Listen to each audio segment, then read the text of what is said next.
I'тикаф дегенimiz фихта келеді. Бұл үкімі былай. Рамазан соңғы 10 күнде мешітте тұру, бұл сүннет муакка, сунна муакка кифая дейді. Бекітілген сүннет және кифая дейді. Кифая дейміз не? Бір ауылда немесе бір қалада бір жамағат сол мешітте i'тикафта болу керек. Болмаса мүлдем бір ауылда немесе бір қалада i'тикаф мешіттің ішінде құлшылықпен өткізбейтін болса, онда бүкіл ауыл немесе бүкіл қала бекітілген сүннетті тәрк еткен болады. Ал кімде-кім бекітілген сүннетті тастаса, онда мәкрух болады. Мәкрух.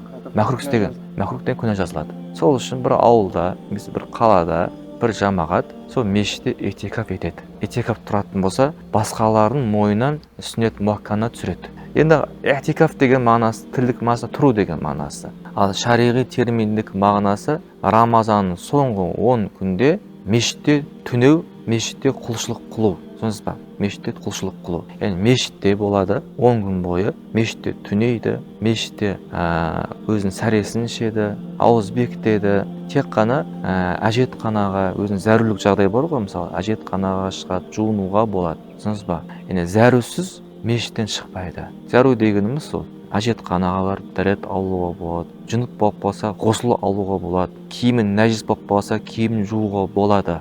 Түсінесіз ба? Ешбір себепсіз мешіттен шығатын болатын болса, онда i'тикафы бұзылып кетеді.